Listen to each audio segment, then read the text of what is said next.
All right, let's get started. Why is your phone background a cat girl, David? That's the... Oh, no! Whoa. Wait! Nope, that was nothing. Okay. Okay, Lawson, so He's gonna how start many writing. fingers? 17. Yeah, exactly. Music. That goes here. Do do do do do do do do do. You don't literally have to do that each time. I will do it each time. Heineken Pabst Blue Ribbon. You're so right.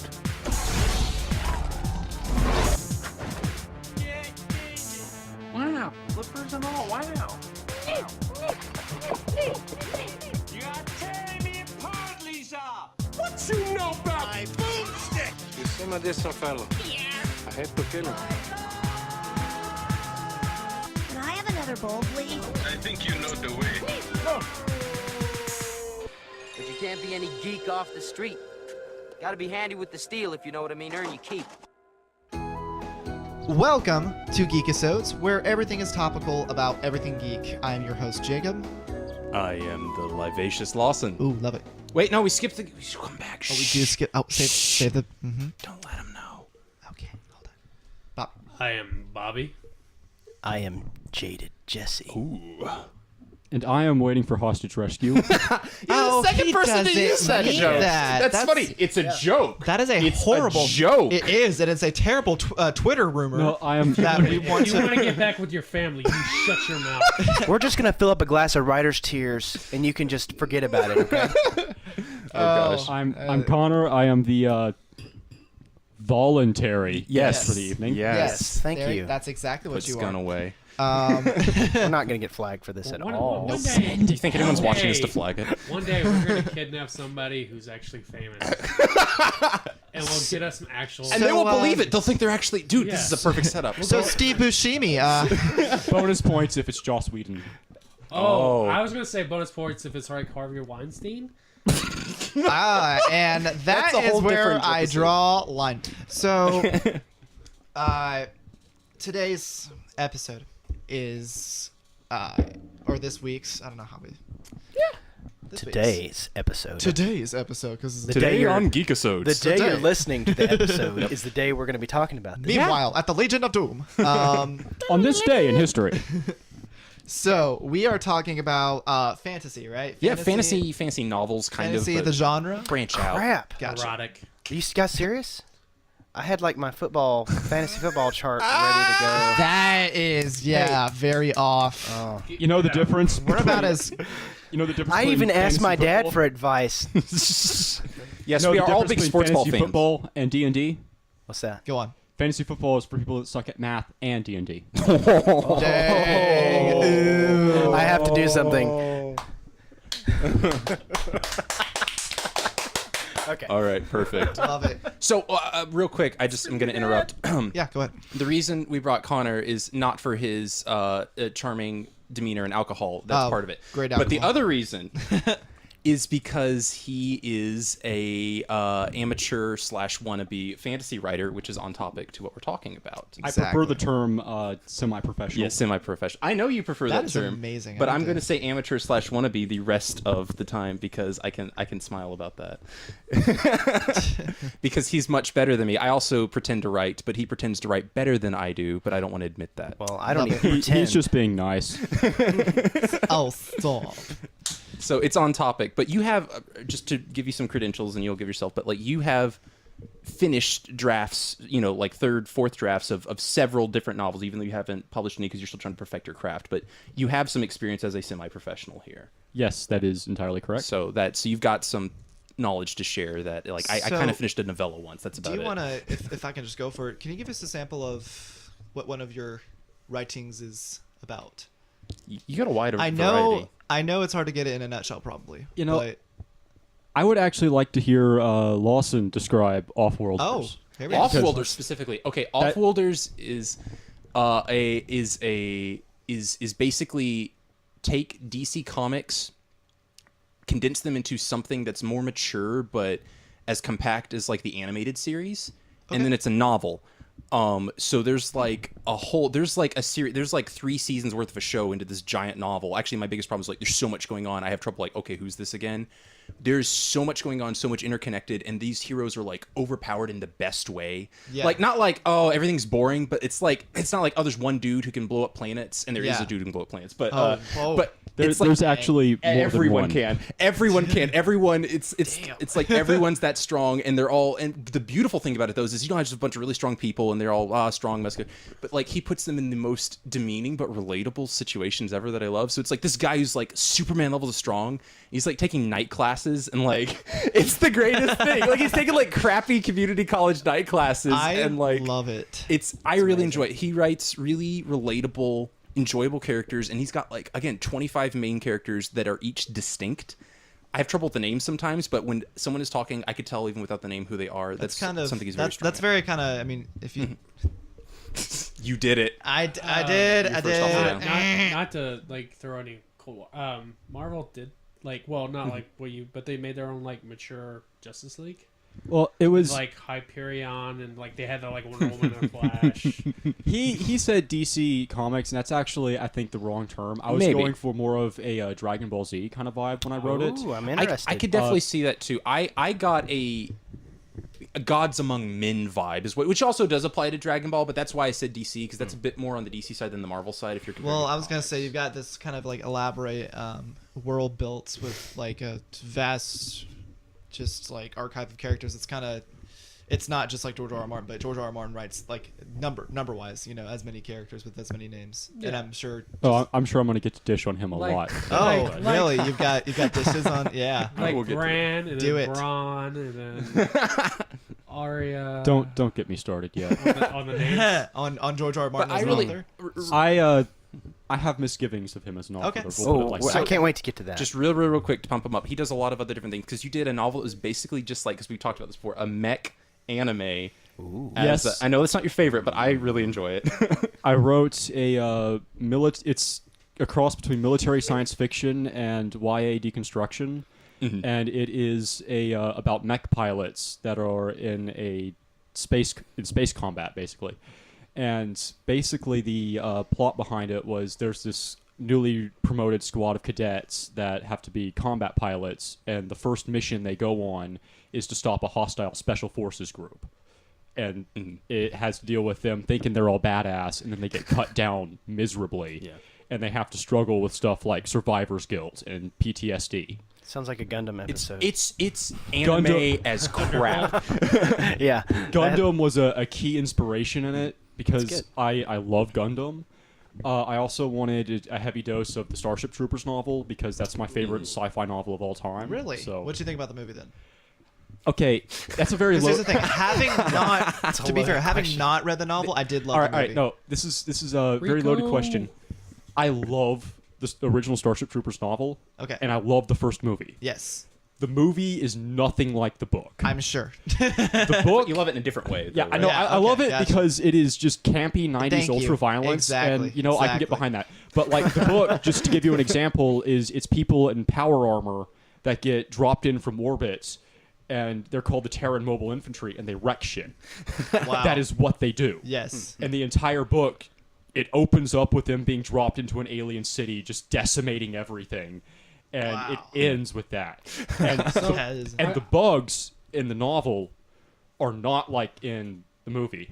In the novel, the warrior bugs one of them can go toe to toe with multiple of these power armor guys. Wow. Nice. There is actually the book is non-linear, but Johnny Rico's he's the main character.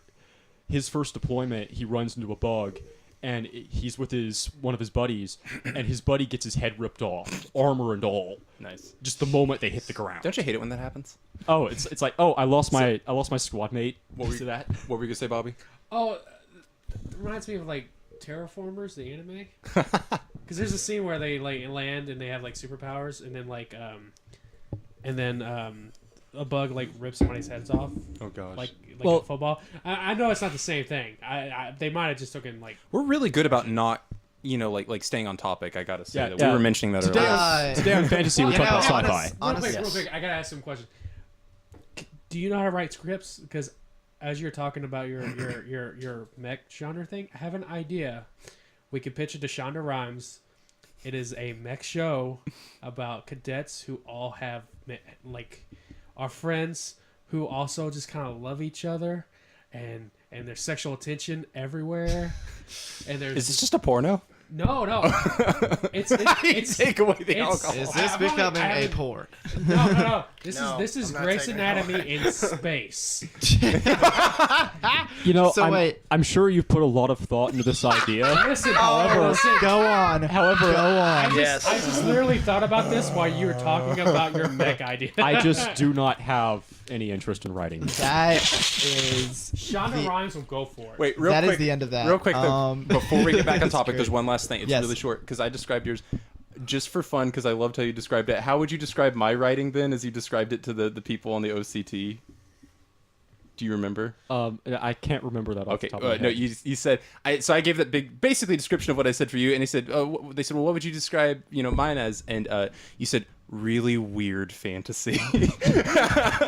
That fits your personality. too. Okay, I didn't mean that quite as a comedic dig at you. There is actually a genre called weird fantasy. Oh, I didn't know that. Yeah, and if I had to stick you in a genre, That's it fun. would be that. That's fun. Well, Okay. there you go. So what's the first topic? So the first topic, I love it. So the first topic is favorite fantasy novels, and or authors. Okay, cool. So, I want to start. Well, we know one. You 'Cause it do. comes up a lot. If you're referring to Pendragon. Heck yeah. I am. Yeah. So have you heard of Pendragon? I can say yes because I listened to this podcast. Yes. Again, I love that. Thank you. And if you do listen to this podcast, please like and subscribe. And go to our other meetings. Tell us, no, Yeah. more important than that, tell other people because we love the 10 of you. But if we could make 10 into like 15, that'd be a dream come Tell a true. friend. Right. So yeah, it's. I mean, I don't even know. Okay, it is more sci-fi than fantasy. There's a thin line. I think There you're good. really is. I would agree, but there's what is wrong with you, Bob? You look. Okay, never mind. I misread you. He was I think I mis- thinking. He's you look- thinking about his favorite author right now. You looked. I am kind of thinking about that. It's but a I hot was- room, and I think maybe you were pink in the just face, looked and I out thought. and I come over and I look at you while you're talking, and you're like, "What?" I thought you were angry. You side-eyeing me, Come boy? out, bro. Come out, You bro. want to square up? I'm right here, man. Come on. Full disclosure, there's whiskey. My air conditioner's not working. Oh, we're taking our shirts off right All now. Look, guys, it's Wait, where's happening. where's the what's the jazz song? You know the whispered. Oh, romance Careless or Whisper. Yeah, Careless Whisper. And there you that's a Wham song. To correct you, Lawson. That's not a jazz I'm song. sorry. I'm It's all sorry. good. But anyways, So, but yeah. but there's magic elements involved, or rather, they don't. Well, I would call Star Wars a fantasy, so I think this Exactly. counts. Okay, so it's fantasy. This taps into a very large debate Yes. that goes on in writer circles on how do you actually define fantasy, and ultimately it comes down to whether or not there's magic involved. And the thing is, yeah, that's a great point. The thing is, in the book series itself, they do have cosmic happenings that you can only that by a human's reality could never be defined as logical. Of course, you would have to call it magic, but they never blatantly look at it and say, "Oh, well, it happens because of magic." They just say, "No, well, this happens because that's the way it happens." Well, that's the same thing about Star Wars. They never explicitly call the Force magic, That's very but true. that's what Yeah, it is. Okay, kinda so they don't is. have to say the Yeah. words magic then, I guess. And I only think there's it's only been a more modern trend to actually explicitly define it as magic in the novel. Really? Usually, it's just referred to as some kind of power. Well, I'm sure he'll come up, and I still want to hear from you. But Brandon Sanderson does a lot of magic that is basically science as far as his books are concerned. For that world, they don't really question it. It's just like things just happen, and there's rules, but it's still magic. So I think what you're talking about counts as a fantasy. It's very true, and it's like, but it is kind of like it's the classic tale of boy, life's going good, gets pulled into this. He's like, what? Wait, is he from like Earth then, or is He this? is. Oh yeah, I didn't no, realize that. He's from what's called Second Earth, and Okay. Second Earth is our yeah. So there's multiple. What's First Earth? First Earth is 1930s. Yeah, that's how. What? Yeah. Wait, so, is it like perpetually the 1930s, or is it just the 19? No, it's the decade. The 19. Well, I mean, not okay. First Earth is counted. The first. Okay, they're actually called territories. The multiple worlds. Okay. So First Earth, yes, it is the decade of the 1930s as a world, as a planet. What? They count it as our first stage. Okay. So, or anything before it, and Okay, you so it just know, didn't matter until then. basically. And then Second Earth is what we know, or what we knew as the current times. And then Third Earth would be like the 3000s, I think. The future. Yeah. And but yeah, you actually later catch on that there are multiple Earths of the other territory, the off-brand territories you hear about. So what do you've told us a lot about it. Yeah. What is it about this and this author that as a novel Have I draws never you? defined what it's about? You have. Okay. But like you've told us what it's about, but why is it special to you? Special to me because it's like probably one of the first book series I've ever completed. Okay, yeah. And what pulled you along then that whole time? What pulled me along was it's exactly what I love in a story. Right? He's pantomiming. No, I'm miming you. You said pull me along, and I was like, okay. No, I'm actually really interested in this book series. It's on my list now. Yeah. So what really pulled me into it was this. It really had everything that I was asking for in a novel. It had really well written characters who, or not just that, they develop over time. Right. A very well defined villain, and the world could not be more fascinating. And the lore behind the world could not be more fascinating. So I want to ask you, and I'm jumping ahead a little bit, but sure. What is special about this that maybe I'm all for adaptations, but what about this as a novel series pulls you in that maybe wouldn't work in a television series or a game or something like that? So I think the broad scope of it would be hard to contain in it's episodic. so much. Yes, exactly. So what I would think the best bet is honestly probably a miniseries or a streaming on Netflix. That would probably. Do you feel be like something would be lost? Do you feel like something would be lost if it was transferred to that? I feel like it's I feel like it would be very easy for a corporate company to just rule out everything that made the story authentic, because they wouldn't see it the way I see it from my art. Like, let's just say, kind of like what Marvel does. It's like, okay, I grow up, I become an executive, but I'm still a fan of this material, so I can adapt it the way I want to. Right. Because I'm playing the right cards, but you probably couldn't do that now because there's not that much of a community. Yeah. For this. I totally hear that. You know what I mean? Yeah. But here's the thing. But also, what could be convenient for it is the guy who wrote it was actually a television. Yeah, you director told us about that. Yeah. And producer DJ McHale. So he's got the sources, I feel like, I hope, but I don't know. It just hasn't come through yet. But yeah, like I said, the broad scope of it would be very difficult. I gotta ask a question. Since we're talking about them maybe making a movie, you think they're gonna change the name since it's called Pendragon and people get confused with Pendragon and then a subtitle perhaps? Well, it's just like kind of cover, because I feel like they would call it something differently, because I think people would get confused since you brought it up that it doesn't have anything to do with like Arthur Pendragon, King Arthur. That's true. So I think people would get confused. They might change the name. If they did do it, I would completely understand. But it's the title's weird to begin with. A Pendragon by any other name. Yeah, it's true. I mean, Connor's dying over there. The title itself is kind of weird because it's just the last name of the main character. That's all it is, but it's very solid and it hits. It's got a good oomph. Yeah. But all right, so we going left or right? It's up to you. Yeah, well, let's go with you next. All right, I am eager. So your favorite author? I think we kind of jumped slid into yeah. So your favorite book series is Pendragon. Book series.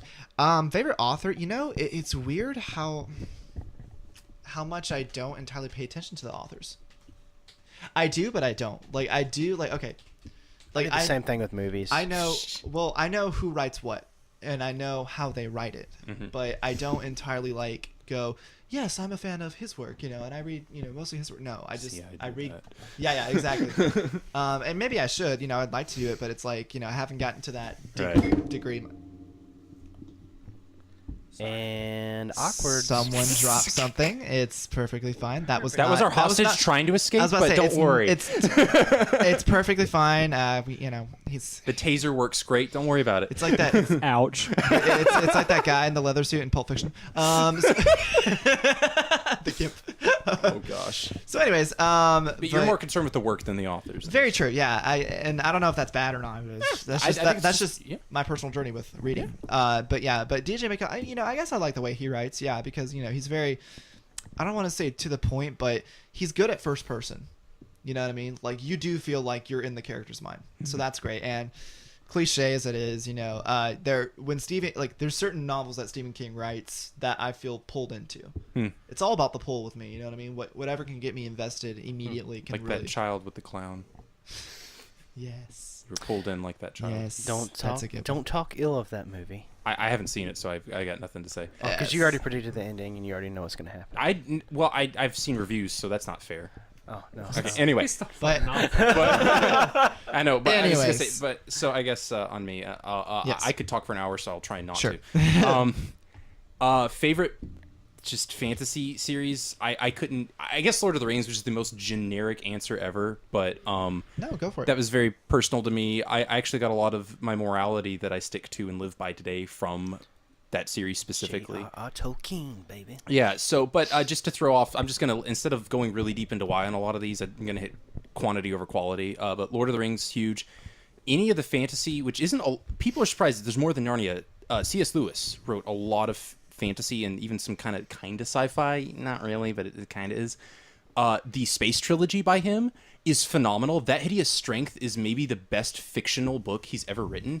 There's literally 2 chapters from the point of view of a bear, and it's just I remember you telling me. Yeah, about that it's one. so great, and it sounded amazing. it's so great. Does Zangief wrestle the bear? Like almost, but not so. quite.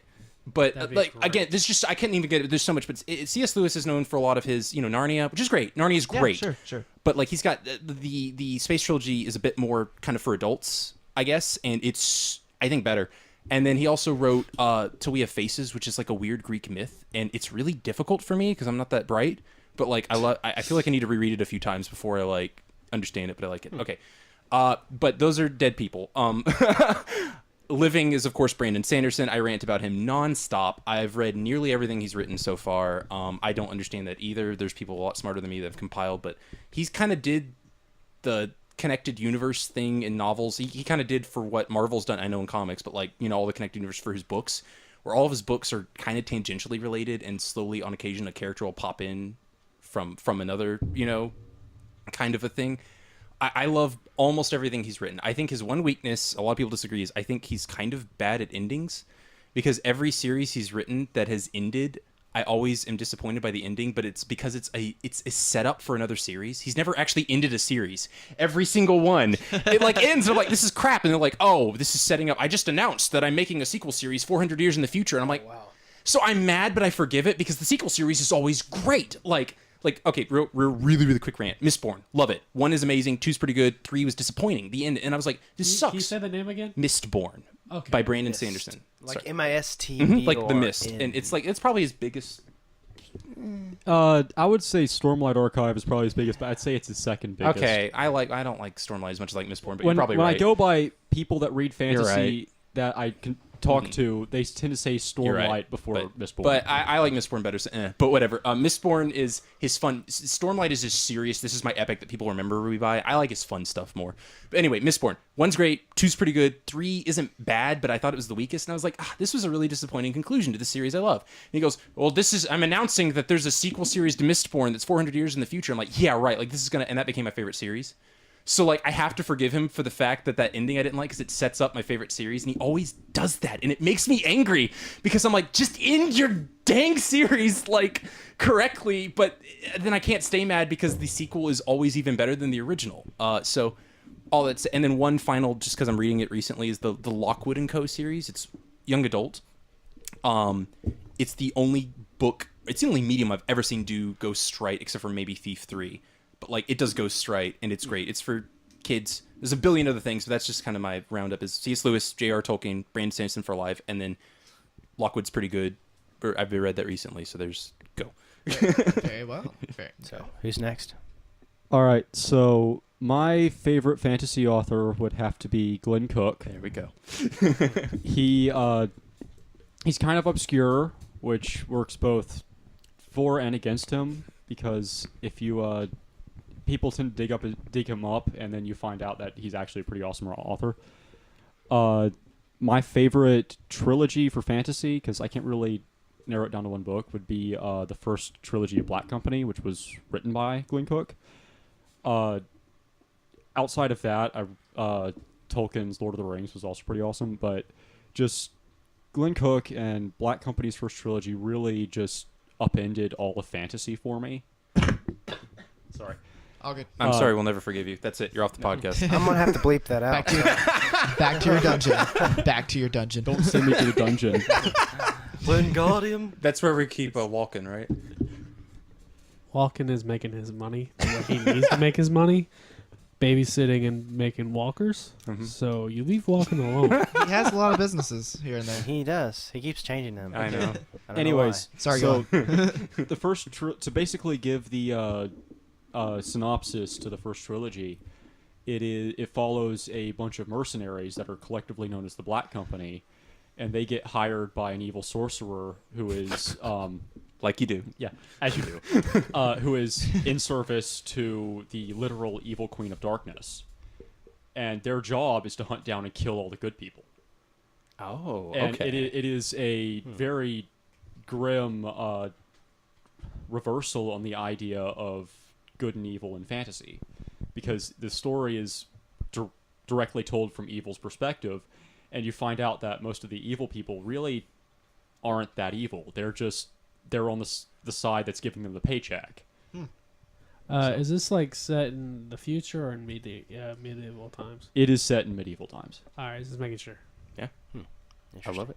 You've talked to me a lot about those off the podcast, obviously, and I've just heard a lot of like good stuff that's had me interested, but it also is like scary because you tell me things and I'm like, this seems very sad. Yeah. Another fantasy series I'm partial of is the Malazan Book of the Fallen, and that Those series. are sad too. Yeah, that series had a moment that I might talk about later that had me break down crying in the middle of the waiting room at the mechanic while I Wow. was reading it in public, and That was your first mistake. Yeah, that was a horrible mistake. Oh man, they raised the price like $200. Like, look at this. Look at this little dude. wuss. He over here reading his book. I'm over here changing his brakes. Oh, it's $200 extra. He has no idea what I'm doing over here. Hey, You guys cried over Thanos. You got no room to talk. We didn't cry over I didn't cry Thanos. over I'm just trying to bring it back. It wasn't a Nicholas Sparks book, man. But that's cried. why there it is. We talked about this earlier. I only cry when dogs When who dogs are die. friends I understand. with the main character die. But not the main character. so what you're Or saying when is Randall's dad dies off This Is Us. That was an emotional moment. what you're saying is that Thanos should have thrown Gamora's dog off the cliff. Hey, that would have That been would've horrible. been If- It's a Rocket Raccoon? That kind of, I actually No. kind of, no. I'm thinking of it in my head. It's kind of comical because, like, because, okay, we don't establish or know that she has a dog, so he's standing there going, like, she's realizing he loved her, and she's like, no, don't just do grabs it. the dog. And then, no, we cut to a shot of the sky, and then, and like, the dog just gets tossed across the stage. I was gonna say they Bye, Puddles. They could have brought in that crappy Inhumans TV show and used Lockjaw. Oh my god. Oh. Oh man, yeah. But then it would be like he kicks a giant dog off a cliff that can teleport my anywhere God. it wants That's to go. true. So, like, it would be useless. Gosh, Oh my word. that show. Anyways, So, did, is that your did favorite? you have anything more to add? Your favorite author? I already said my favorite author was Glenn Cook. Glenn Cook. Glenn yeah. Cook. Glenn Cook, So- man.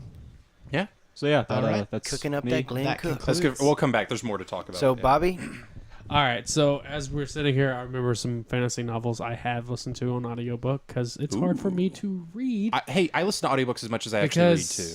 So because I start falling asleep sometimes when I read too much description. So a couple fantasy novels I've listened to / read. I'm going to consider reading. I did Neil Gaiman's American Gods. yeah. Which was good. It's an interesting read.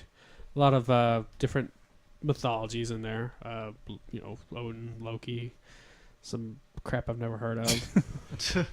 Hey, well, he has this like weird thing where he bases a chapter on something that doesn't really have a basis for anything. Like, doesn't have anything to do with the story, but it's an interesting story to tell about how somebody became a god in some way or some other Okay. Yeah. fashion. Like a bunch of origin stories. Yeah, but well, good. like gods in our like the reason why gods are created in this universe is because people believe in them, and not for the fact they just already exist. So, like, for you guys, the only reason why, well, some of you, I don't know about you, Jesus and God only exist because people believe they believe in them, and that's how they stay alive is through people's beliefs. Yeah, I've heard that trope before. At least this may have been the originator of it, but I've seen this very much. Santa Claus kind of. Yeah, they get their power from people's worship. Well, yeah, that sort of thing. well, I've heard that before. And like in this one, the new gods, as they put them, is like the gods of media, god of technology, which is like a snot-nosed brat. Gotcha. Gods of all these other type of things, and that was actually pretty interesting. I liked so it's like it. Noragami. Huh?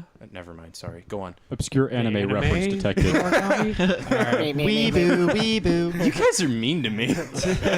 You deserve it. And then I've read probably more Stephen King than I have anybody else, so he'll be my. Even though I will say The Stand doesn't get good until Flag shows up at the end. Towards the end. Oh, Randall I know Flagg? exactly Randall what you're Flagg, talking yeah, about. because He doesn't, guys. That's translation.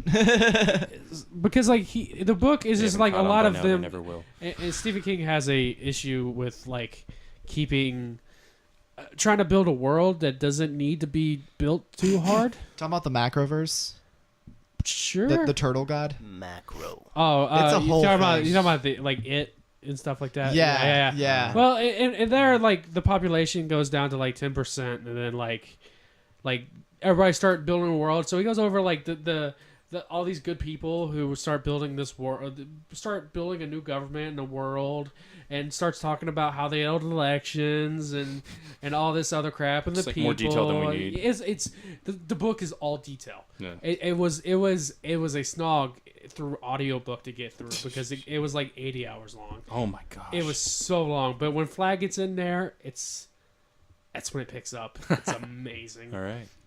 And then I also did. I've listened to 3 of the Dark Tower novels. I refuse to watch the movie because it's not long enough to cover. The movie looked weird because what I heard about the Dark Tower novels, it's like, oh, that sounds really, really, really cool and creative. And then I see the movie, I'm like, well, that looks very generic. I've got a couple friends whose opinion I decently trust that have told me that's good. So Yeah. Well, like not the movie, the books. it's The less I say about the Dark Tower, the better. Do it. okay. I mean, it's your opinion. It doesn't matter. I mean, well, your opinion matters. I'm to you, interested. but, I'm actually. Here's our okay. guest. But We'll I come liked around it, back to it. and Yeah. it was interesting. I liked the world they built with it. Flag shows back up in that one, which connects all of Stephen King's novels together. Wow.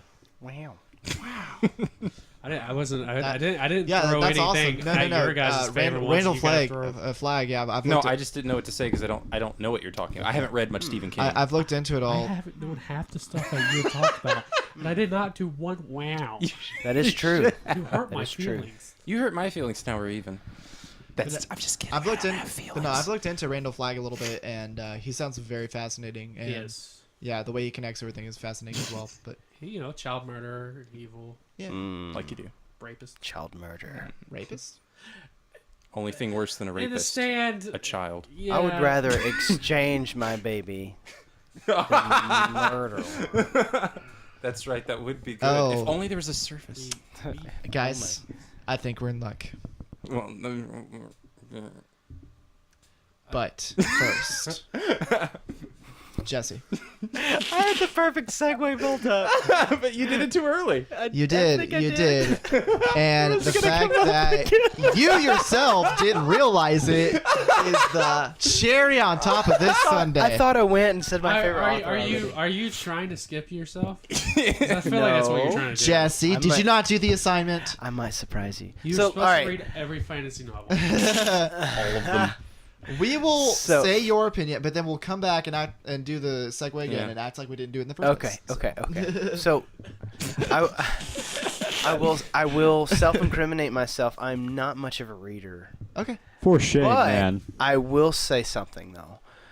When I was younger, I read a lot, Yes. and I just kind of like stopped. I want that back in my life. I haven't gotten it back yet. I want to read more, but I haven't really gotten there. But I will. I do have 3 authors that I'd like to talk about. Sure. Of course, I'll go ahead and say J.R.R. Tolkien. The Hobbit is my favorite book. I think I mentioned that in the first episode. Good stuff. That is, I actually cried when spoilers. Thorin. Dude, that's Oakenshield. emotional. It's really emotional part when all the dwarves kind of get killed off at the end of the book. Not all, but they're a sizable amount. A sizable amount of the dwarves get killed off in, like, Feely and Keely, and like you grow kind of attached to them more so in the books than in the movies. Yeah, well, they're more distinct in the book. Yeah, they're more distinct, and they have more dialogue with Bilbo, and I feel like they're more they're more relatable and emotional. That upset me when they passed away. Understandable. But yeah, Interrupt. That's how we do it. I was just going to say, The Hobbit is actually the first fantasy novel I ever read. And it's what got me into fantasy. That's probably one of my first ones. But I enjoy, a lot of people have the opposite opinion than me, but I think that The Hobbit is a superior book to Lord of the Rings. I get why. Yeah, I understand that. It's funny when you speculate the series as an entirety, because like I feel like I heard J.R.R. Tolkien designed it more for The Hobbit more for younger audiences. The Hobbit was for his kids. They grew up, and then he wrote The Lord of the Rings for the same kids when they were not kids. Lord of the Rings is more for adults, exactly. So, but that probably fits into my personality a little more. I like Dragon Ball better than Dragon Ball Z too, and that's kind of the same concept. I don't know. Yeah. But you like kid stuff. Yeah, I do like kid stuff. I don't know. Not like too kiddie, but just enough. Sure. Second author I will mention is book series I really liked. I don't think it was a book series, but author named Paul Zindel. Mm-hmm. He wrote he wrote a bunch of books, but the two I read was a book called Raptor, and I don't know that one. And a book called The Reef of Death. Did you say raptor or rapture? Raptor, like the Velociraptor. And it was about this kid who found this dinosaur egg, and he raised this baby Velociraptor, and the Velociraptor ended up. Chris Pratt? No. Sorry. It was Jurassic World: The Origin Story. Okay, I'm gonna screw this up because I read this when I'm I was like. Oh, it's been like a few decades. Oh yeah, a couple decades. I think I was like 13 or 14 when I read this, and I'm like almost 30 now. Yeah. So it's been a long time. Yeah. But the way I remember it, it was this kid who he raises this dinosaur from the egg, and it like comes attached to him, but it needs to feed. So it's Pete's Dragon, but like insane edition. Kind of, but it's like feeding off his neighbors. Oh my God! Like, trying to like fix it. Wait. Seriously? Yeah. That is awesome. Yeah.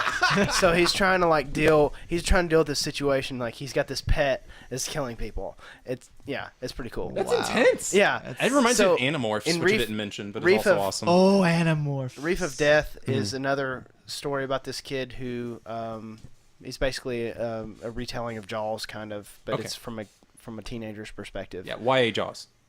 Young adult. Yeah. It's like a young adult Jaws, but it's interesting. I enjoyed it. It's about a shark. A funny thing about the Jaws novel, though, of course everybody knows the movie better, but Steven Spielberg, having read the novel, said that he wanted the shark to win. yeah, because the main characters in the novel are jerks. They're horrible people, and there's like kind of like a soap opera kind of thing going on with them. And then the shark comes in, but yeah, so he made them better in the movie for sure. But yeah, it's a funny little fact. Hang on, I'm going to throw this out. I'm sorry, Justice. Stephen King loved the ending of The Mist, the movie, more than he loved his ending. Oh my gosh! Just want to throw that out there. Okay, let's all. Well, either way, it was pitiful, but it was great. So my third, I'm surprised you haven't brought this up yet, because this is one of my favorite fantasy novels outside of Lord of the Rings. But Brian Jakes, who did the Red Wall series. Oh yeah, it's been. You are sorry, absolutely right with that. Okay. I was about to say, am I about to get judged? I got you are. Yeah, I agree. So I remember. I vaguely remember. Exactly how it went down. I read a few of those. Are you familiar with the series? Oh yeah, Brian Jack or Jack, whatever. Jakes. I am not. Do you know? So it's actually really good, and I'll explain a little bit. It's about these basically medieval. It's a medieval story, but the characters are basically rodents, rabbits, and other. Instead of them being humans mice? And orbs and dorks and stuff. Orbs and dwarves and dorks. Dorks. Yeah. I totally screwed that up. You know those dorks. But yeah. Instead of them being like that, it's different types of animals that are anthropomorphized. Yes. So you have rabbits, otters, mice, rats. And so my favorite book that I read of that was about the badger who had the bloodlust. Oh wow! Yes, that one was awesome. He was dope. Like he straight up was like, I think they killed his family or something. He was like really pissed, and he just wanted to get his revenge or something. I vaguely remember all this. So again, I was like 13 or 14 when I I read all these remember books. reading that in middle school, and there was like one of the villains just dies horribly in that, and But you enjoy their deaths. the yeah, villains. but at the same time, like, Oh my gosh. 16-year-old me had to put the book down and go like, holy shit, that was ridiculous. Wow. Yes. So I got to really read it. I didn't even know it was on that adult of a level. Yeah, it is. Oh, yeah. Yeah, it gets.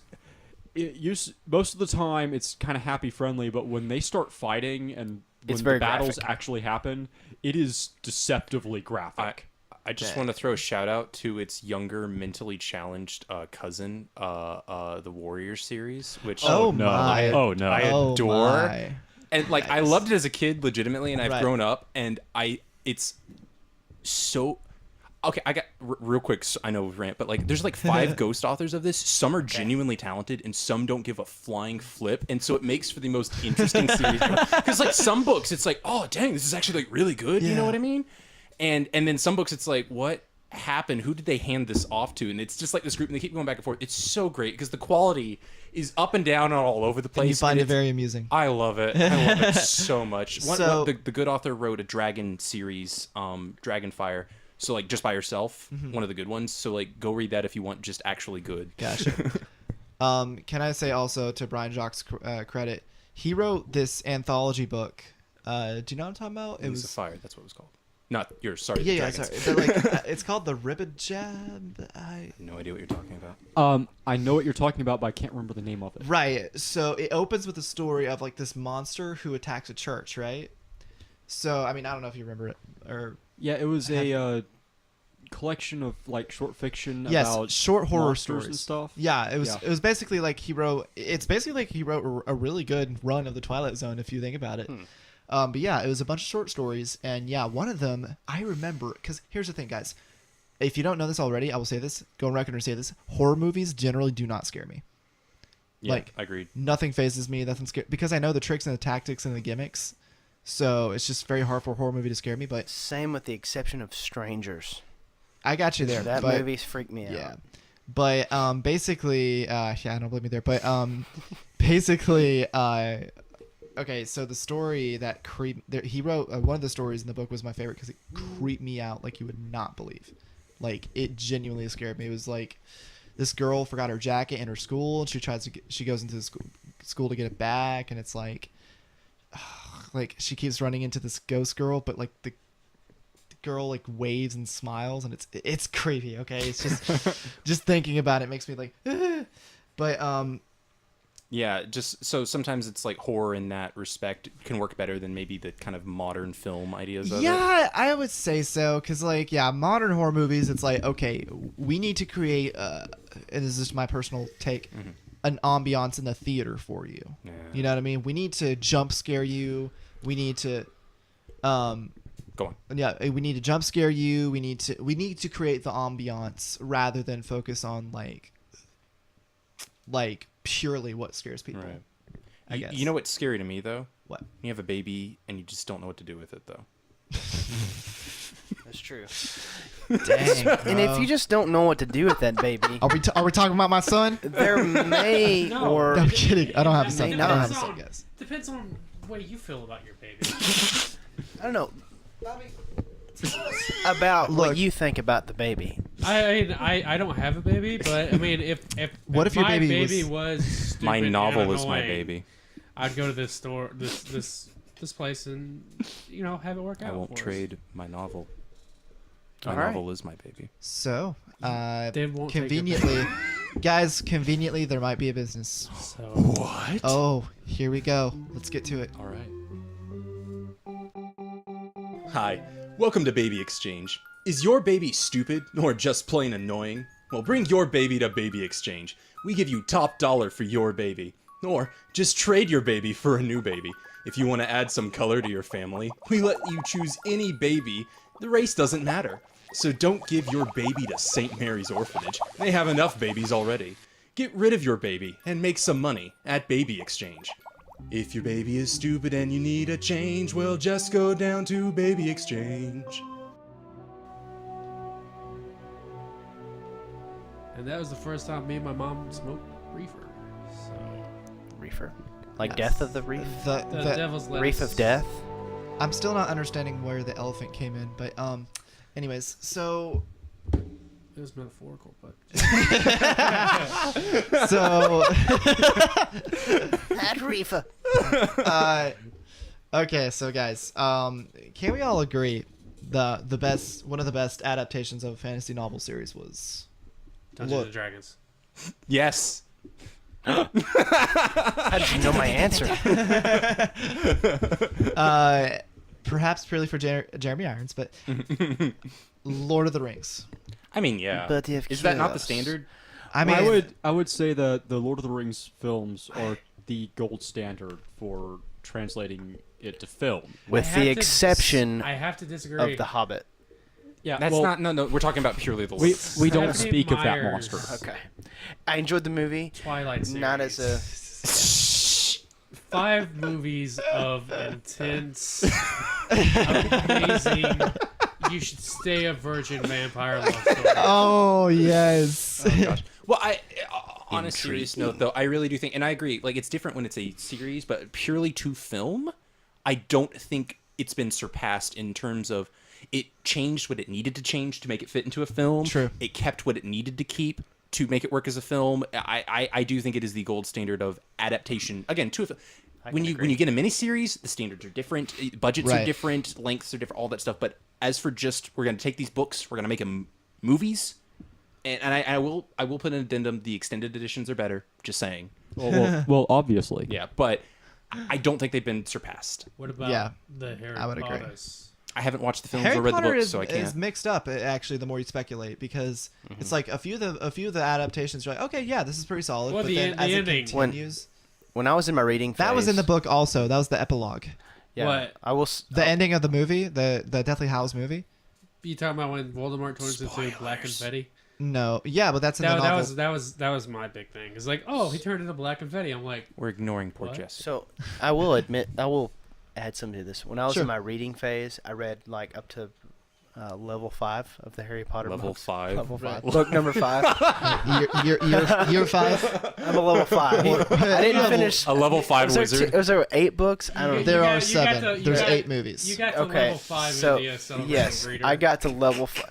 It's funny you say that. The only reason I read books was to get points so I could pass English. Wow. Wow. But when I got into high school and that wasn't required anymore, the only other book I read was All Quiet on the Western Front because I was semi-interested in World War One. So, yeah, So, it happened. yeah. But but we mentioned like adaptation. So because as someone who has not gone to, it's on my list and I'm really going to, but I'm not in the Potter fandom, whatever. Sure.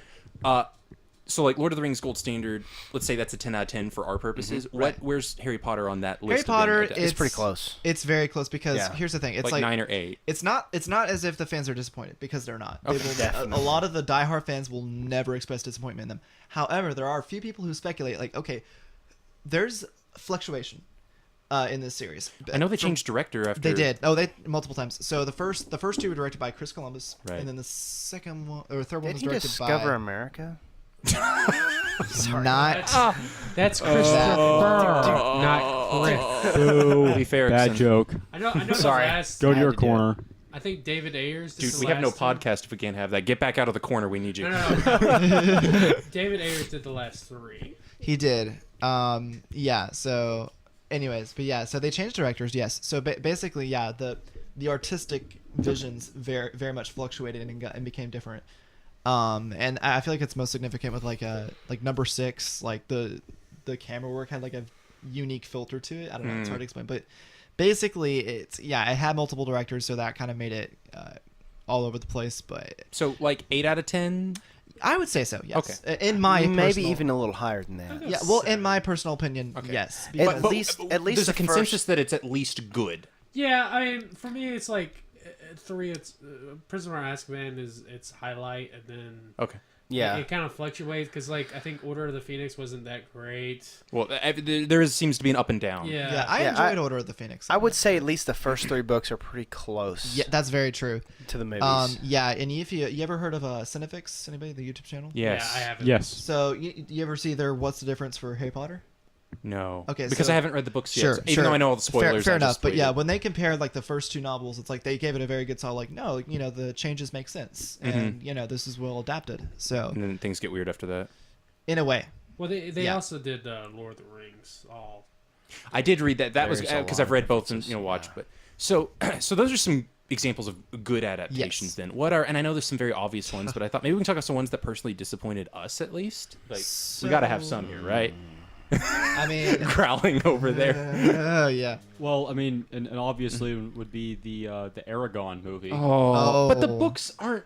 Okay, no, the books are not literary brilliance by any stretch of the I do term. agree. The movie. Can we talk about the but- porn addict that is the author though? I mean, What? geez, have you heard all this What? stuff? Yeah. I'm bro. sorry, what? Do we need? Oh, to, Christopher Paolini. Yeah, PG-13. I said porn, whatever. We But- don't That's censor not me. one of the 7 words you can't say on broadcast. It's very true. George Carlin.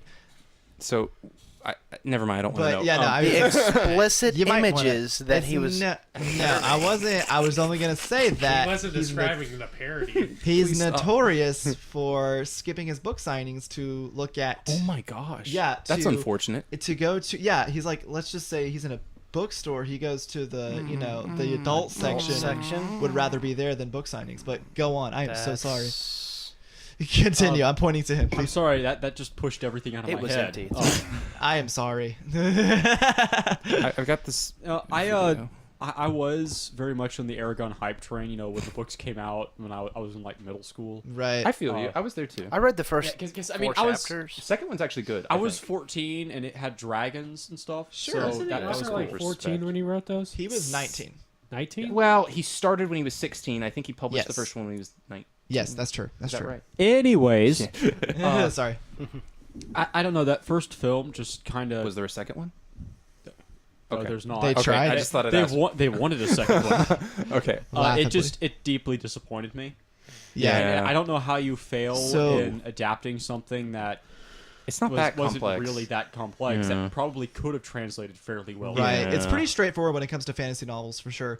But I mean, to me, anyways. But Yeah, it's not bad, but it's not the best. Yeah. The book, the movie Yeah. is. the movie, yeah, objectively to me, it's a bad movie. But why is it a bad adaptation in your opinion? They just so they completely and utterly fail on how to get grasp the magic, which is the magic system for that series is how they actually resolve the entire conflict. So for them to totally fail on how to adapting that into a movie, that's just a serious red mark. Agreed. Then there's the fact that Saphira and her relationship with Aragon in the movie was totally downplayed as compared to how it was in the novel. The things you mentioned, the magic system and the relationship between Aragon and Saphira, are literally the reasons people enjoy the book. And Yes. they miss that. Without that, there's not... Exactly. That's the core of why people like these books. And they couldn't get that. So, like, there's nothing of value left. And that could be the key to misadapting something. Yeah, Is missing what makes it absolutely. good in the first place. The core of the story. Almost. With one exception that we mentioned earlier is when you adapt something so differently and you make it so different that it comes back around to being good in a different way.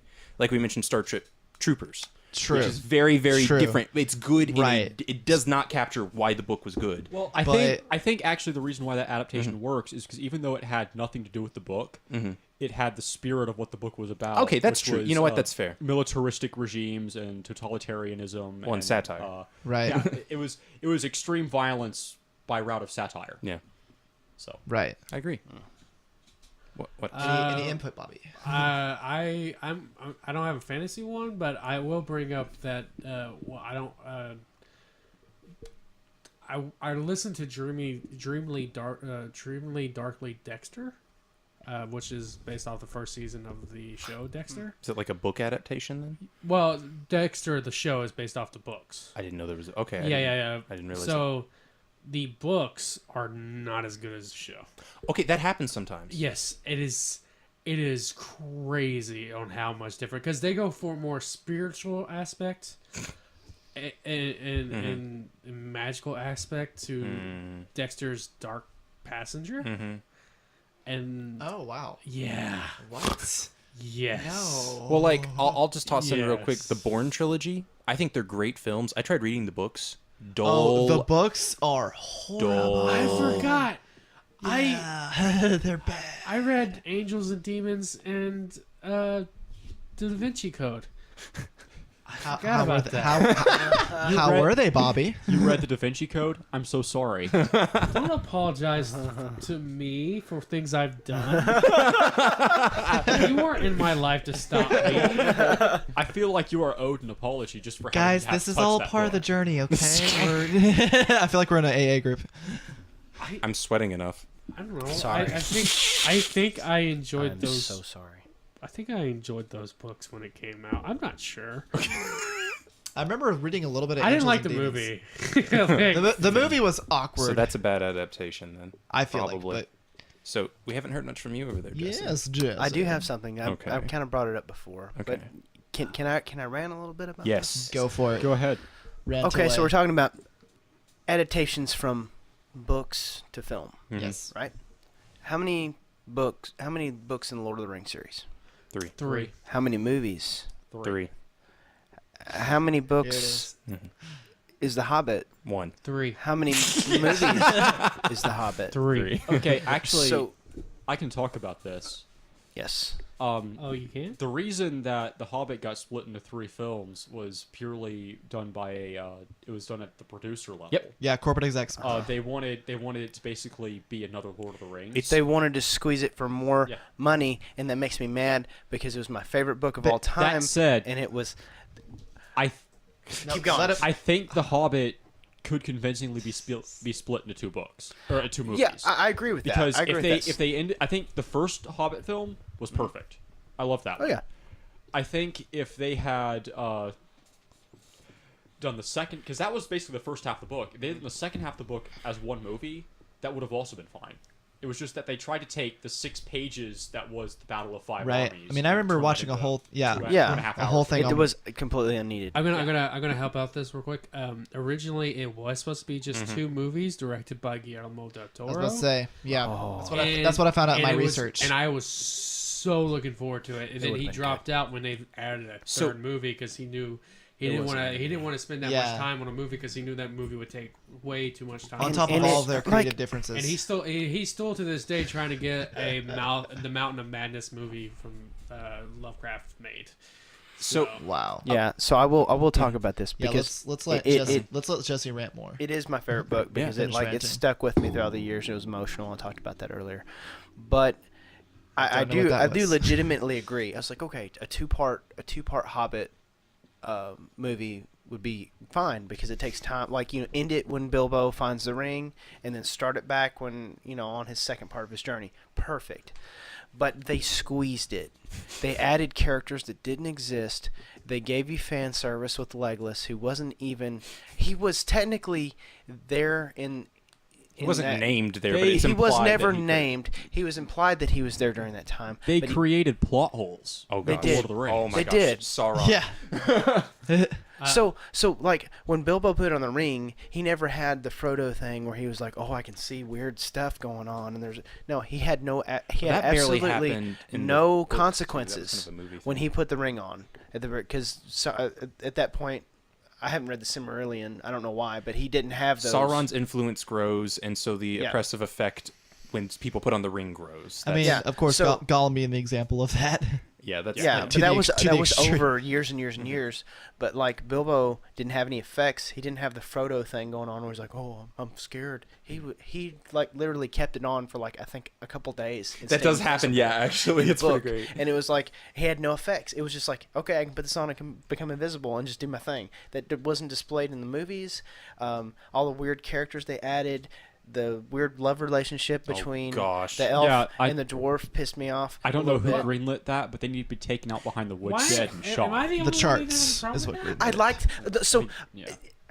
I'm conflicted on this movie. This is why I needed I to know, rant about because this. I remember when we saw it. Before you talked, because you were getting on to me. I loved the movie. I really did. You I were thought it was confused. great. I was so confused. But like the part of me that like respected and loved the book, I was like, no, that's not true to the book. I'm angry. It's fine for change, people. I'm agree, okay with but the I think change, Lord of the but- Rings, the Lord of the Rings films did change right. They changed some stuff I thought was better. Okay, Aragorn being conflicted and having to learn to kind of grow into king, not in the books, worked great for the movie. Maybe even an improvement to the story. I think so too. But I think that a lot of the, not every change, but a lot of the changes in The Hobbit, I don't think worked for the story. Well, I'm just saying. I mean, I will agree. Adding a third movie to a one book is stupid. Two movies for one book should have been just fine. But adding the lady to have a relationship, I didn't mind that at all. I thought she was a good character. Honestly, I didn't mind. She her. wasn't a bad character for film's sake, but for like being sacred to the book, which is I think it's important for Lord of the Rings. I feel like there is a point, and I know I'm gonna get hated on. I feel like there's a point where there is going to have to be a little bit of let go from the people who love the movies. I mean, love the books when the adaptation is not pinpoint accurate to the movie. But people did that for the Lord I'll of the agree with you on Rings. that. Yeah. You can't Agreed. have a 100% perfect adaptation of a book to a movie. It would take And I don't think that's the source of people's struggles with the Hobbit movies either. No, the That's struggle, the source of the struggle with the Hobbit movies is that the last two Hobbit movies are just bad. I wouldn't say bad, just off. I don't know. Yeah. enjoyed that second. There's one. some good scenes in it, and I even liked the them. fan service from Legolas. I enjoyed because he was just killing orcs. That's the thing That was that fine with that me. kind of hurt me. It was like we don't think the Hobbit is good enough to do on its own without Legolas being in it. But the Hobbit came out before. The Hobbit made Lord of the Rings. Let me get this straight. The Hobbit made Lord of the Rings.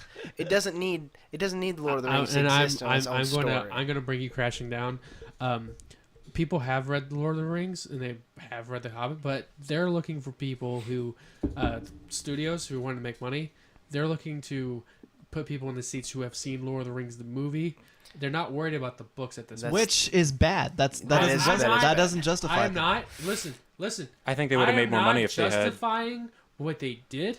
All I am saying is they're trying to get people into the seats. That's and true. Fan service is what's going to help that. Doesn't make I'm it any not better, gonna, I'm though. not going to sit there and say, hey, you're wrong for putting Legolas in this movie because they're trying to make money back. Am I going to argue with you that scene where Legolas was jumping on the barrels down the thing was like a the bridge great is the scene? best part. That was amazing. It was but awesome. did that ever happen? No, it didn't. They took that I was seriously. conflicted. Oh. But what? Oh, I said you guys were serious. I was being sarcastic, and then I realized. Listen, robot. We're not, this there it is about you. again. There it is again. Okay, that barrel scene was awesome if it had been like in a video game or something. Thank you. For Yeah. a movie, it was It was weird. yeah. Before we, I loved it, but at the same point, I was like, why? And the CGI for that scene was an epic fail. Just by the way.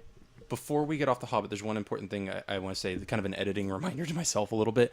There is a great video discussion by I think Lindsay Ellis, who was the nostalgia chick. Did I not send that to you? Or Yeah, I don't think you sent feel it to me, but I've watched it. It is amazing. That's what I watched. I don't 100% agree with everything she ever says ever, but I think it's a really in-depth. What? I'm just saying. No, like, I know what you're talking about. She's very. I mean, when she I'm very gets socio-political, a about, little bit yeah, sometimes, and I'm she like, will. okay, I don't think Like you- when she went to the the third one's not as good. Okay, ironically, yeah. But all that to say, I'm going to link in the description just to that because I think it's really on topic of what we're talking about. If you want to get a little more information on why The Hobbit's kind of weird, in the description of this video, I'm going to link to that essay because I think it sums up a lot of. It's very true. very informative. Yeah. I'll just say this in closing. Yeah. If they're going to give me extra stuff in The Hobbit that didn't happen, where's my Battle of the Shire and Lord of the Rings? Done. You know, Mic drop. Wait. yeah, Ew. yeah. Let's do an actual mic drop for that. Oh, okay. That didn't even. There wasn't the. So Lord of the- I didn't want to make it crackle. yeah. I will pick up your understand. mic. Those movies cost money, lots and lots of money. They already spent enough money. You can deal without the Battle of the Shire. I need my sixth ending to The Lord of the Rings, okay? my producer mic drop. We really need to stop doing that. I feel like we're hurting the ears of our listeners. Did that Our work 10 as well as my listeners. mic drop? I don't think it His did. mic drop worked better. Let's Let's just end with the mic drops. My if they're not mic drop pleasant. works for producers. I'm with you, Jesse. Anyways, I gotta say, if they had You also time don't call me a to, robot, so... Yeah. if they had time to inflate the Battle of Five Armies to 2.5 hours, they had time to put in the Battle of the Shire. Oh, did. I'm Which I'm was not important. saying. Listen. Yes, it absolutely was. My biggest problem with the original Lord of the Rings movies is that there is no come uppings for Sauron and Saruman. I didn't feel like you it. haven't read the or watched the extended edition, have you? No, I know he commits suicide in his snake. No, he doesn't commit suicide. Wormtongue stabs him in the back. He falls off and then falls with a great camera shot 70 feet onto a spike of a water wheel that then drowns him underwater. It's amazing. What are you talking about? Flippin' minute. That happened? In the extended edition. in the- Watch the extended edition, The people. the only thing missing from the scene is Shao Kahn shouting "Fatality." No, dude, it is the most amazing. Watch it. Watch It the is. extended That is incredible. oh, Which is similar to I what feel happened riveted in by the book, that. No. except it happened somewhere else. Yeah. Well, In the Shire. I get why they I get why they changed it. It's the same reason they took out Tom Bombadil. I get it. I wish it could be there, but again, you that's see- a good adaptation. You had to cut it because you had to cut it. Stuff in The Hobbit, they cut stuff that didn't Okay, need to be cut. I can take you down with this. Okay. You see, them cutting out Tom Bombadil is just a reduction in Mm-hmm. the story. Them cutting out the scouring of the Shire, that's them cutting out a thematically consistent part of the story. I understand Because that, but if you got to cut stuff out for time and you're already a 2.5-hour movie, what are you going to cut? You're the producer. What are you going to cut? Fair point, and I hate you. wow. You said you were going to take him down, and I was getting really excited. Unlike us, okay. he Hang on, admits it. and Return of the King. He outcircled me with that Hang one. on, what do I cut out of Return of the King to put what you guys want in there? The battle. The 16 endings of But that's Frodo one of trying the to 16 leave. Dude, ending, though. exactly. okay, That's my honestly- problem. I didn't need. There was those Honestly, movies okay. had Frodo 16 and different Sam endings. holding hands Or for like, they 15 stare, minutes. they You don't look at think each that was other. beautiful? I You know do, what? Jesse. Actually, I will counter you.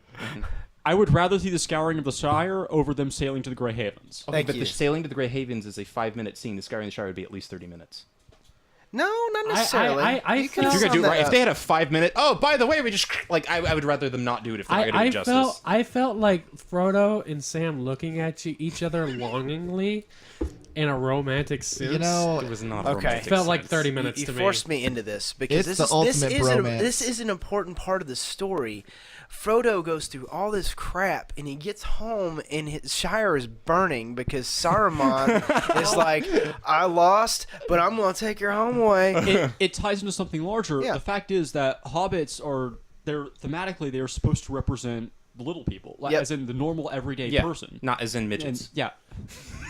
Shut up. Why'd you have to throw in the N word? And so that's what John Mulaney. that's There what it makes is. the Hobbit so resonant is the fact that Bilbo he's just a normal guy Frodo? who goes on that epic journey.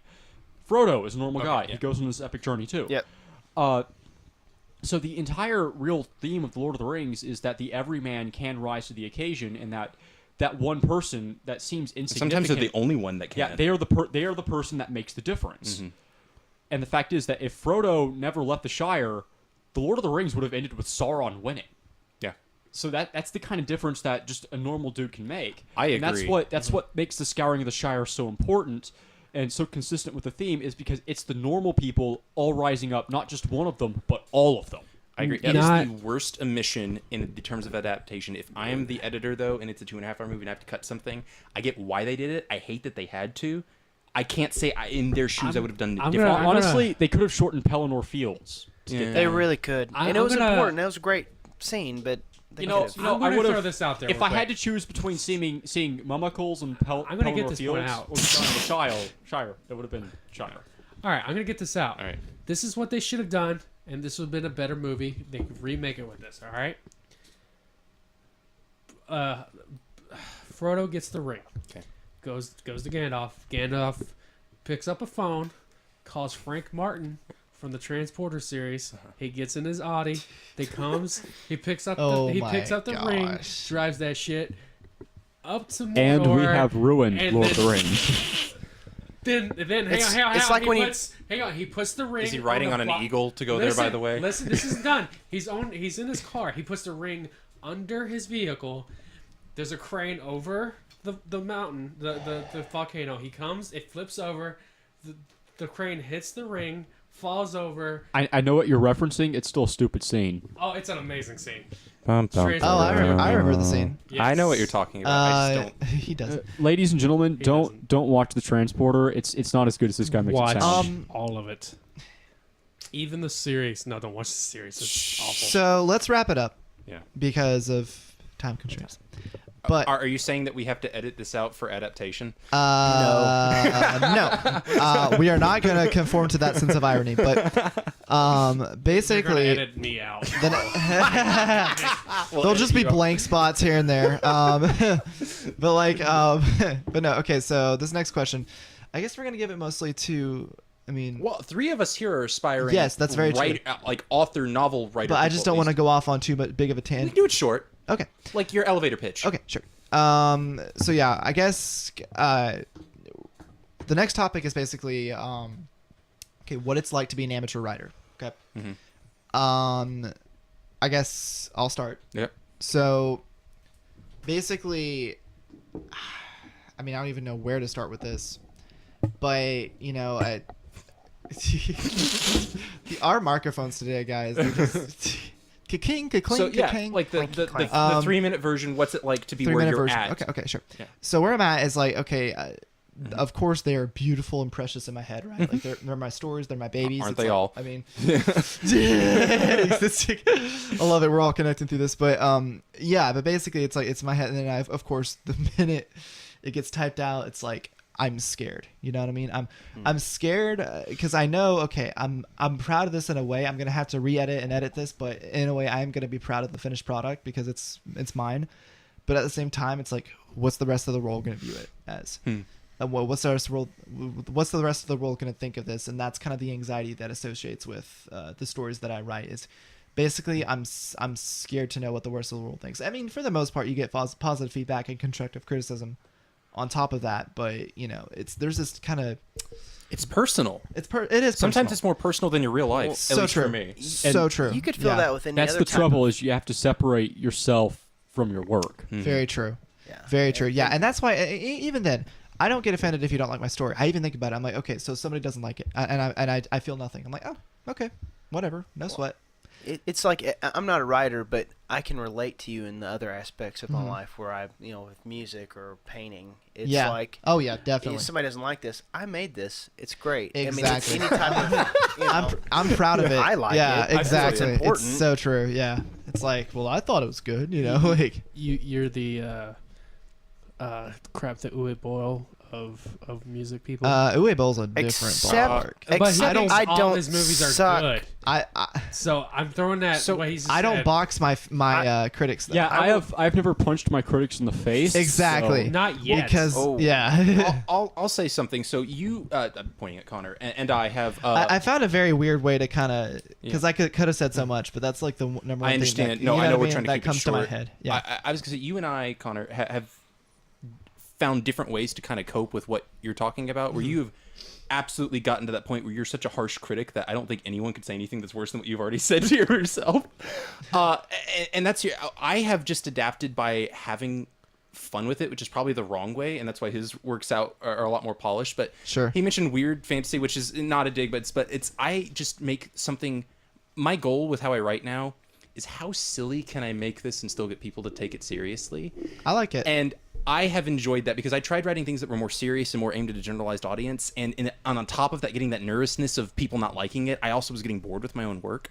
Right. So my personal adaptation is just write really, like, within reason. I don't want... Sure, of I don't course. write You don't just wanna- for me, but I write half for me, half for the audience. So when people don't like it and I get criticism, it's okay because I still enjoyed it and I'm going to take the criticism. I'm going to try and learn. Right. So I think there's I do a that balance. exact thing, yeah, What that's very about true. you, though? Well, for me, as far as my own writing is concerned, I've never shared something that I haven't felt was already good to me. Right. So I write for myself. Yeah. Effectively, as opposed to you write 50% yourself. 50% I do. The audience. It's half for the audience. For me, everything I write is for me. Mhm. It's a saying I actually heard Brandon Sanderson say. It's write what you want to read, and that's ultimately what it comes down I to. like that. And when I think about the stuff that people have read that they've liked the most, it's the stuff that I've written that I focused in saying, this is what I want to read. This is the kind of book that I want to pick up off Yeah. a shelf on the bookstore and buy. And like Sanderson, I think one thing you do that's really good is you focus on what you want to do, but then you're willing to make small tweaks that don't destroy the entire thing, but like I've experienced this. Sanderson has talked about this, and I think you've even mentioned something similar, where sometimes someone from a different angle can help you say what you're trying to say better than you could the first time around, at least. Yeah, absolutely. With small edits. Right. It's when someone goes, I don't like the fact that this character has this entire arc. It's like, okay, screw you. You don't like the story. But Sure. when it's like, oh, maybe if you use this choice of words or this seemed a little off, it's like, oh man, like this clicks even better. Yeah, no, that was a very I love those moments in a way. a very I do love them. big thing that I've learned is that when you get the kind of advice that it's throw this entire character arc out, Yeah. that advice is worthless. Yeah. But when you get the little tweaks like this sentence flows better if you do this, or this scene just needs a little more imagery, or Right. this character needs something to make them more empathetic. It's always this like, oh, That- of that course, helps it. like Yeah. kind of moment. Like, yeah. I've had that. That's the kind of I'm vaguer there's- than I want to be. But There's always this knee-jerk reaction of, oh, if I make that change, it becomes their writing, not mine. But if you fight through that, it actually makes your writing better. That is agree. so true. That is very close to home because there's the ego that sleeps in. Yeah, and again, that's why I always have to look at whenever I'm editing, I have to look at my writing as this is my work, not part of me. right. Because That's it's- hard. Sometimes it's not. Sometimes it's easy not. to conflate what you're writing with who you are. Bro. Right. Sometimes it is like Briggs, which I wrote. That's my work. It's fun. It's work. But lag isn't. Like that's part of me, but that's also I'm not putting that out as a book for people to read. That's just kind of a personal project. So sometimes it isn't, and that's hard. But Bobby, I know you aren't listening. No, what I'm saying. I can do two things. I'm just saying because I know you don't, or as far as I know, haven't written a lot, but you've worked on a lot of projects. You had, I know, another podcast before this where you've put effort into this, and I just want to know, like, what's your thoughts on creating something and then taking feedback, and how do you adapt to that? Considering not really a lot of people listen to my last podcast, so there wasn't a lot of feedback. Okay, Besides but from you have to him, have worked on but- things that you've gotten feedback on. You can watch a couple of videos I've made. I've seen a like few. Rambo, which was Oh, awful. yes. Oh, that made me so Oh, happy. But I it's- didn't. I it's didn't so write fun, that. though. I That acted was- in that. That was Jesse. No. Who wrote that one? James wrote that. James wrote that. I one? acted in it. And I did write and direct Kung Fu, which was fun. Well, on that note, what's weird is, like, for instance, I actually get more nervous about people critiquing my voice acting than I do my writing, which is weird because that's more personal to me. I don't understand that. But do you ever have stuff like that? I can take criticism. Yeah. I just like I don't know.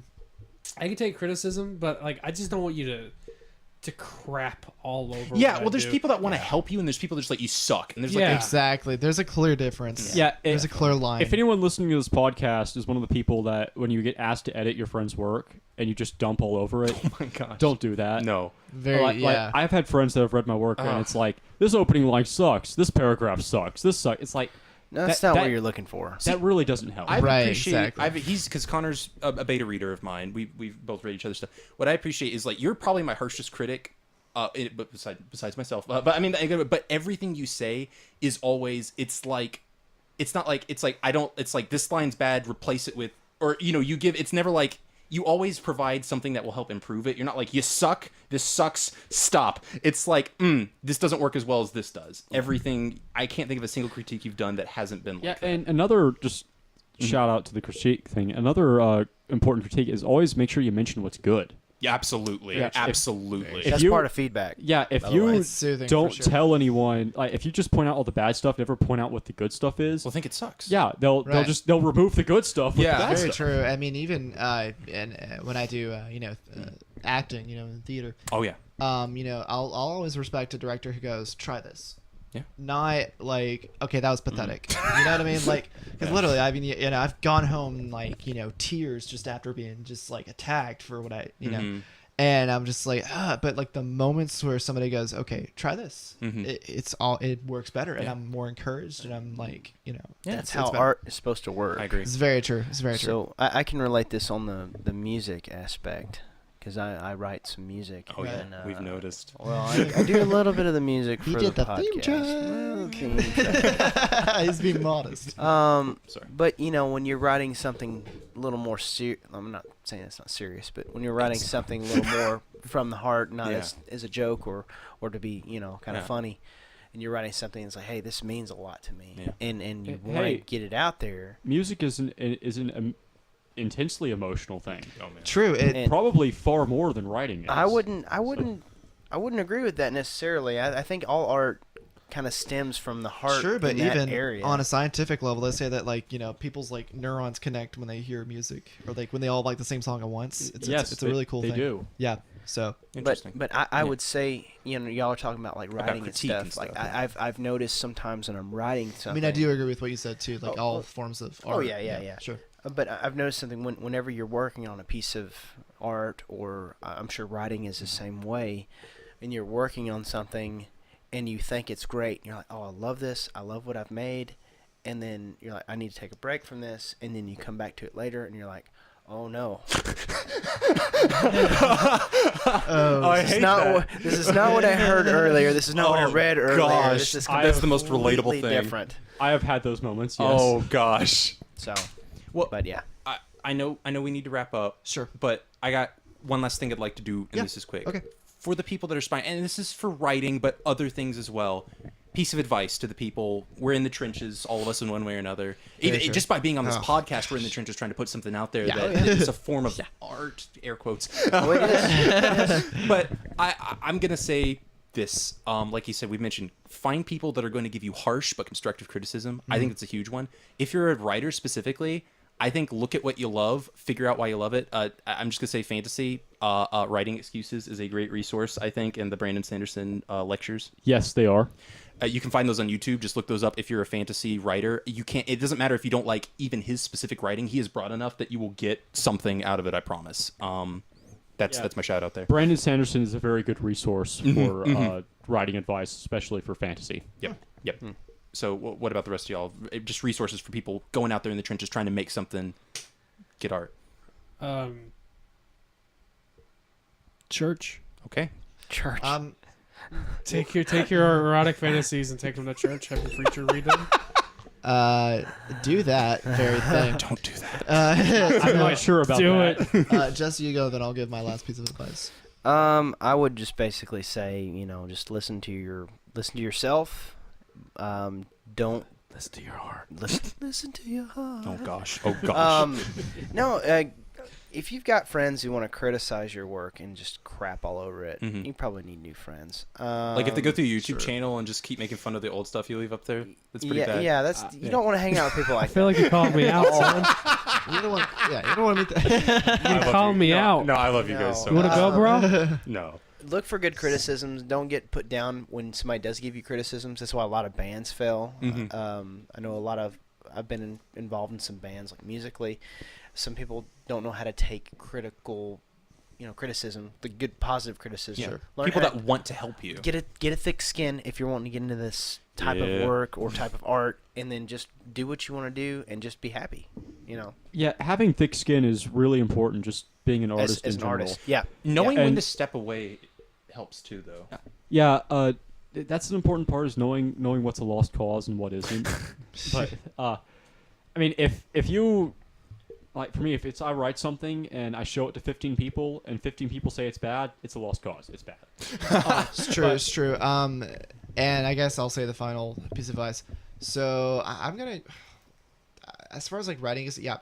So don't be like George McFly from Back to the Future, where he's like, I just don't know if I could take that kind of rejection. You know what I mean? Because it's because density. yeah, because it's like be ready for that rejection. Be ready to be like, because I'm not gonna lie, a lot of the best story elements have come from pieces of advice that I've gotten. Yeah, and part of being an artist is people saying no to you. Very true. Yeah. One of the highest. Yeah. That's a life lesson. That's a life lesson. The difference between the artists that make it and the ones that don't are the ones that when people say no to them, they keep going. Very true. They Very push true. through it. Very, very, very true. Yep. And also, Tommy I will say, Wiseau. like, also I would say it's like somebody wants to who's also an aspiring filmmaker. I watch the greats. You know what I mean? Oh, yeah. It's like it's like, okay, how do you want to do good camera work? Look at the guy who does the best camera work. You know what I mean? Just be inspired by them and watch them and absorb what they do best. Well, I'd say don't just watch the greats. Figure out how they could improve. Oh yeah, that's an Well, interesting. That's perspective. something I love to do. Is when people tell me, "Oh, such and such is a great author with a great novel," look at where that novel, even though it's great, where it goes wrong and how you can improve that. Right. Well, and always keep writing. Seriously, just like Seriously. like it's like an exercise almost. Mhm. It's a muscle. Yep. It really is. Just keep you just keep working. You'll get maybe better slower than you want to, but you will get better if you are taking criticism and keep working. So true. The timing of the process too takes patience. Absolutely. So yeah, guys, I think this was a great discussion. I loved it. I But this thought is this my was thing. beautiful. But yeah, no, I thought this was a great discussion. A lot of cool things, and our guest was Phenomenal. Yes. Yeah, Thank you, we'll Connor. say. Thank you for I having me. plugged you, but you said you have no plugs yet. When you write a book, Yeah, we'll put do you it not on. have plugs? Go ahead and plug yourself if you need to. I have no plugs at the You're on moment. the Gotcha. OCT. You're on the Grief OCT with me. Gotcha. I am almost Nightfall on the Grief OCT. The Grief Okay. OCT, I'm dyslexic. Come on, okay? Sid. which is even harder Okay. as a writer. Well, let's just say in the very near future, he'll have a novel out there. Absolutely. And it I will, certainly hope so. Oh, I'm positive. If there's anyone I think will have it, it will be you. There you go. Aspiring writer. Yeah, check it out. Semi-pro. So Semi-pro. yeah, All right. that concludes everything. Thank you for tuning in as always. Hail Cthulhu. No. All hail Cthulhu.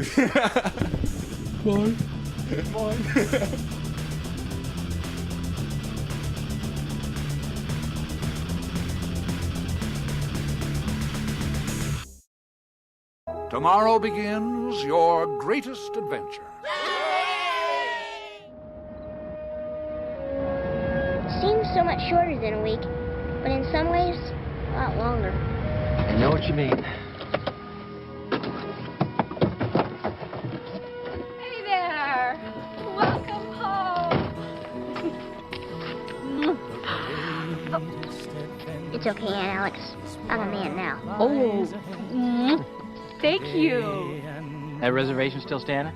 Barely. And how you doing, little partner? Fine. And it's Little Visitor now. Attaboyoli's how you say it in Cherokee. Oh, pardon my French, but I'll be damned. Walker told me I have AIDS.